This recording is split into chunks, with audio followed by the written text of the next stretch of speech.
Today's video from Demystifying Proposals is going to present checklists for the different phases of business development, who's responsible for what and when. The following are the best practices. We developed these checklists based on a single company's experience, and that company had an approved purchasing system. So some of the items talk about the contractor purchasing system review. If your company doesn't have that in place, those items wouldn't necessarily apply to you. This mid-tier company also had hired all the requisite business development and back office employees needed to conduct business development. So there's no checklists about needing to find people like that or hire people like that. Not that that company was perfect, but the resources weren't an issue at that company. And then we developed these checklists in cooperation with contracts, pricing, and other leadership. So that does hopefully address all of their concerns as well. In this section, we're going to present checklists regarding roles and responsibilities. In the second section, we're going to do checklists with regard to the proposal phases. There's some overlap, obviously, between those two, but it's a good way to think about the business development processes. This slide presents the roles and responsibilities pre-RFP. As you can see, it's a fairly extensive list. This covers the first 3 phases of the business development funnel we presented in other videos. As you can see, there are some items that belong to contracts, there are some items that belong to the capture manager, and there are some items that belong to the proposal manager. Most of this is not digging into the weeds in terms of how you develop opportunities, but rather how you prepare for an RFP before it comes out. So this is the roles and responsibilities for staffing. As you can see, the staffing needs responsibilities are jointly held between capture and HR. If your company doesn't have capture managers, sometimes BD leads or account managers may fill that role, but it's important that there is some coordination between the capture folks and the recruiting pre-RFP as it regards staffing. Here are roles and responsibilities with regard to teaming and subcontracting. Because this company was not small, but also had approved accounting, purchasing, and estimating systems, if there was a company that we wanted for an opportunity, we didn't ask for bids for at least 3 companies, which is the requirement. The capture manager was required to submit an SSJ, a sole source justification, to explain why that company was the only company that could do the work for our company in a teaming agreement. A lot of the time that justification was based on relationships the company held, but sometimes it was also some of their IP or intellectual property. Roles and responsibilities with regard to pricing tasks largely reside with the program manager who's being bid on the opportunity and or the capture manager if you don't have a bid program manager. And obviously working with pricing on all of these tasks is paramount. This talks about approvals throughout the RFP process. This is primarily roles and responsibilities when it comes to things like gate reviews and things that have to be signed off by leadership. Some companies prefer the term step review so as not to make the qualification of opportunities adversarial. This particular company called them gate reviews. So it's things like having the gate review, who's responsible for the gate review, who's responsible for developing the gate review, what do you need for approvals with regards to rates, who schedules the gate review and how do you schedule it, things like that. So these are the roles and responsibilities with regard to production and delivery. The proposal manager generally has the lead here with support from the capture manager. Obviously, contracts is involved. Contracts is the entity that actually submits the proposals. Pricing is obviously involved still from developing the cost volume requirements. You'll see here that this is where the CPSR starts to come into play. We required that the capture manager send a pricing request to pricing just to make sure that that was an official request that was documented in the files. Same thing with the sole source justification. They had to fill that out and make sure that that was, again, in the files from a purchasing system approval perspective. And then we always we tried to have a requirements traceability matrix with regard to the statement of work that also went into the file from a CPSR perspective. And these were some post submission roles and responsibilities within 30 days. These were again to address the CPSR and make sure that we were not going to lose that approval that we had on our purchasing system.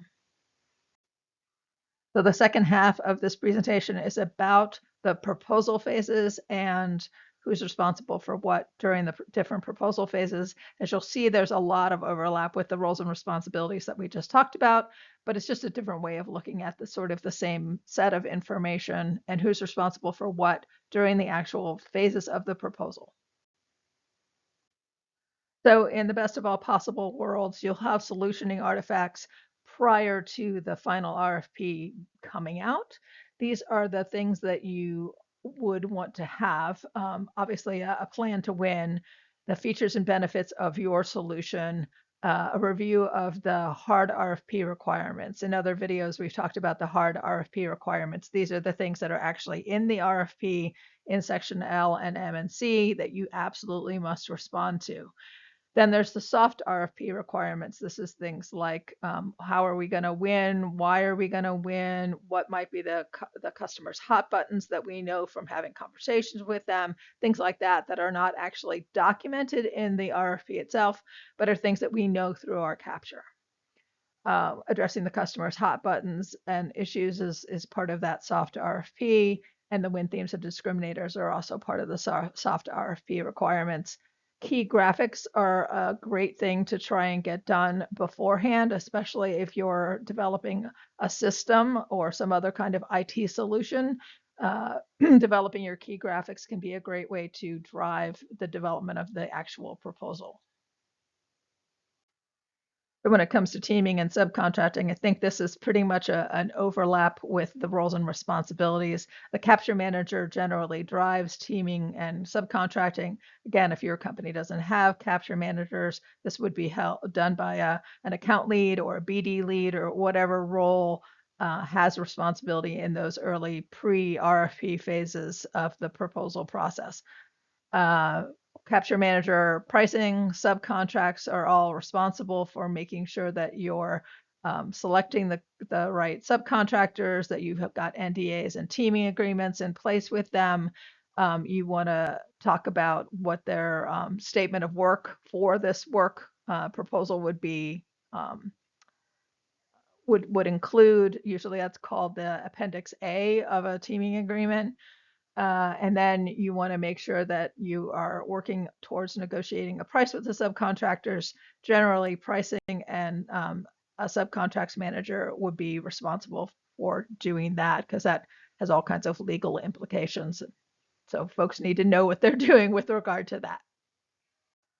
The blue team is another thing that would happen as pre-RFP before there's a final RFP on the street.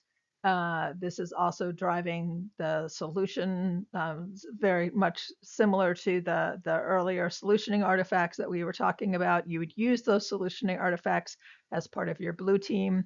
But you want to make sure here that you're getting one step closer to what will actually go into the RFP itself. So you might do things like develop an executive summary. You might start developing storyboards or draft technical sections. You want to start looking at what your proof points are going to be, maybe further refining of your graphics, drafting management plans and transition plans and other elements that might be necessary for the RFP. Again, you can see here that the capture manager and the proposal manager are working in sync to get these things done. You started to integrate the authors at this point. So identifying who your authors are going to be and getting them on board with what your solution is going to be so that they understand when they're getting to write what the elements of the proposal are going to look like is a really good thing to do as much as you can pre-RFP. Some companies don't do blue teams and some companies just call it pre-RFP drafts. Either way, developing these kinds of preliminary artifacts is invaluable. because it gives you a chance to think through things in a reasonable timeline instead of the panic of a live RFP. So once the RFP drops, there's a handful of things that need to be done in short order. You'll see most of these things are assigned to the proposal manager. That's because primary responsibility for an opportunity shifts once an RFP drops from the capture manager to the proposal manager. Doesn't mean the capture manager is not still engaged. They absolutely should still be engaged. But the proposal manager takes responsibility for things like developing the requirements matrix and developing a compliance matrix and scheduling the kickoff and making sure the RFP documents are in SharePoint and that everybody knows that the thing is now live. The capture manager is responsible for doing that gate review that we talked about in the roles and responsibilities section. And contracts would send a notice of intent to bid if that's something that this particular RFP requires. Now here's a list of the things that you should do to set up your proposal team kickoff. Again, you'll see the proposal manager is largely responsible for all of these things, except for things related to the cost volume pricing. At this company, pricing took the lead on anything that was related to the cost volume. That's not the way all companies work. Some companies have the proposal manager also manage the cost volume process.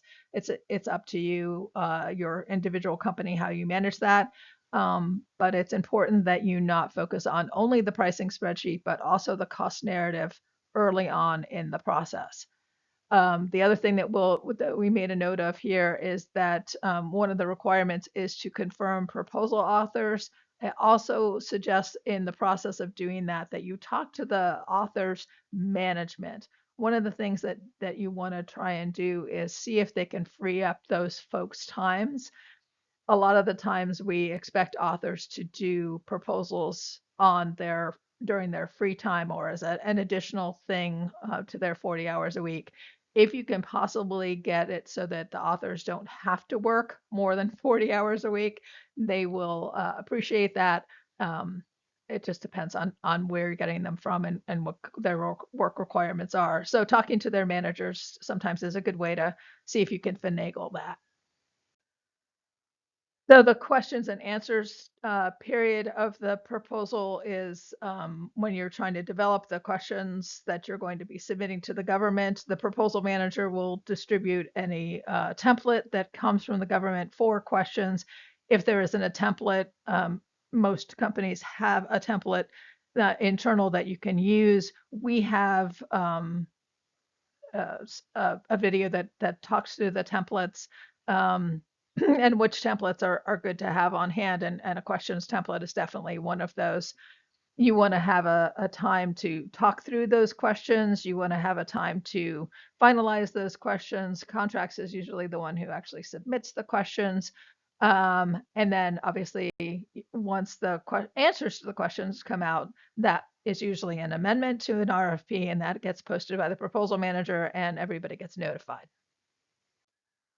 So we had plans to do these things that often we didn't have time to do. But if you do have time, conducting an outline review is a useful exercise. But it just requires that you have enough time in your schedule to be able to do that. So sometimes we didn't do a formal review, but we did try and always have another proposal professional review the outline as a semi-formal review to make sure that it was going to be compliant and made sense. Obviously, if you have solutioning artifacts, we're reviewing those again now that you have a live RFP and that people are going to be using for their Pink Team drafts. It's very valuable to look at those again and make sure that there aren't things that you need to change in terms of your guidance to the authors as it regards Pink Team. So we've talked about in other videos, both the video about templates and the video about storyboards and the video about Pink Team, that you can do a Pink Team either using an 80% completed text with 100% compliance, which means that people write to every single element, but they may not have complete prose for every single element of the outline. Or you can do storyboards. And in this company, we did storyboards. So that was our way of doing pink teams. And so that was what we asked the authors to do at this point. So on this slide, we talk about who's responsible for what element of red teams. And you'll note that we had both a technical and management red team, but also a cost volume red team. Some companies call that a green team. It's very important, in our opinion, not to wait for the cost volume review until the end of the proposal development process. Some companies like to not look at the cost narrative until all of the pricing is done and all of those things. That is not a best practice in our opinion. So we do encourage you to have some kind of a review of the cost volume. And that's not necessarily the pricing spreadsheet, although that's part of it, but also the actual cost narrative. That's particularly important if your cost narrative is going to be complex, like you may have to include a bunch of information from your subcontractors or get into the details of your pricing. Also, we're going to be doing a presentation about cost narratives and the ways that you can add selling into your cost narratives. And that is also something that if you wait and do your cost narrative at the end, it won't happen.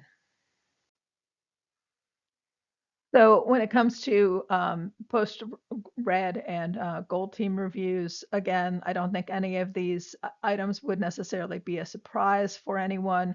Again, we did both technical and management volumes and cost volume reviews for both for gold team as well as the red team, as we talked about on the previous slide. It's important to understand who's got responsibility for what here. So like I said before, sometimes it's the proposal manager who is responsible for running the cost volume reviews. Sometimes that's a pricing and person. In this case, pricing did run those cost volume reviews with proposal managers, just watching and making sure that things were going to be compliant in the end, and maybe adding some compelling elements as well. In a perfect world, the white glove for all volumes should be conducted at the same time so that you can review the volumes against each other as well as finalizing them. So you want to have your management and technical volumes as well as your cost volumes finalized for white glove all at the same time. Get everybody to review everything so you can compare what's in your management volume against your cost volume, what's in your technical volume against your cost volume. You need to be able to compare all of that information. And if you do your white glove separately, sometimes that doesn't happen the way it should. You need to make sure that you're covering compliance, obviously, with all of the volumes. If you can add compelling or make sure that the compelling is there. A lot of people focus on compelling when it comes to technical and management. There's elements of cost volume, like we were just saying, that you can add to make the cost volume compelling as well. And then you want to make sure your layout is consistent across all of the volumes. Usually if you're using the same kind of an outline for both the technical management volumes and the cost volume, that will be the case. But because the cost volume is largely developed by folks who are not the proposal manager, sometimes you need to do some formatting changes to make sure that the technical and the cost volumes look similar, are consistent between each other. This is another list that's largely the same as it was in the roles and responsibilities section in terms of production and delivery. The proposal manager obviously works very closely with contracts and with pricing to make sure that everything is ready. And then again, there are those elements here for the CPSR that was required for this particular company because again, we had an approved purchasing system. So we had to make sure that we were documenting things with regard to how we purchased for the proposal. This checklist is again the same as it was for roles and responsibilities, except we've added lessons learned. Some companies conduct a lessons learned via a meeting, some conduct via a survey and then a presentation of the outcomes. This company did do that as a sort of a live meeting around the table lessons learned discussion. I've worked at other companies where they did a survey and then did a presentation of the outcomes. it doesn't really matter. The whole point is to try and work on process improvement and things that you can do to improve the proposal development process. We hope that these checklists are helpful. You can obviously take them and apply them to your own company. It's good to make sure that your company is doing all of the things that it needs to do. Sometimes there are elements like that CPSR that your company may not need to do, but it's good to review the checklists of what can be a best practice and maybe add some things to your proposal development process. We hope you enjoyed this video from Demystifying Proposals. Thank you for your time.